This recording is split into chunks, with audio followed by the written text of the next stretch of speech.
Parmi les candidats à cette élection, il y a une femme que les Français connaissent bien depuis sa première apparition à la télévision, c'était en 1973. C'est Arlette Laguillet, déjà candidate à l'élection présidentielle de 1974. Arlette Laguillet, porte-parole du mouvement trotskiste Lutte ouvrière et qui a entamé, comme les autres candidats, une tournée de meetings à travers la France. Jean-Claude Renaud et Freddy Auxerre ont suivi à Tours cette candidate révolutionnaire.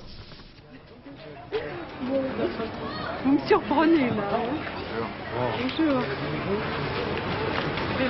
J'étais en train de relire mon texte et... Ni jet, ni hélicoptère pour Arlette Laguillet. Le cortège de l'employé de banque, ce sont quelques camarades de lutte ouvrière. Dans un vieux cinéma de Tours, 350 personnes l'attendent, des militants et des sympathisants, appelés à financer par souscription la campagne de leur candidate. La révolution a de petits moyens. Enfin, la révolution, c'est tous les jours. La révolution, c'est changer la vie, c'est changer les choses.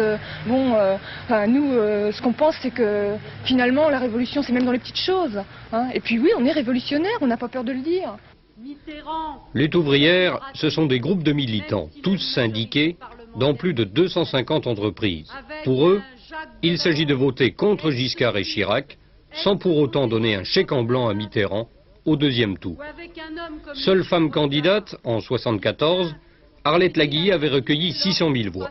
Elle en espère aujourd'hui 3 ou 4 fois plus. Eh bien moi, ce que je souhaite, c'est que les électrices qui représentent plus de la moitié du corps électoral, et pourquoi pas aussi les électeurs, leur fassent voir à ces quatre-là et fassent en sorte qu'au soir du 26 avril, il y ait au moins une femme dans les 4 premiers à la place de l'un d'eux.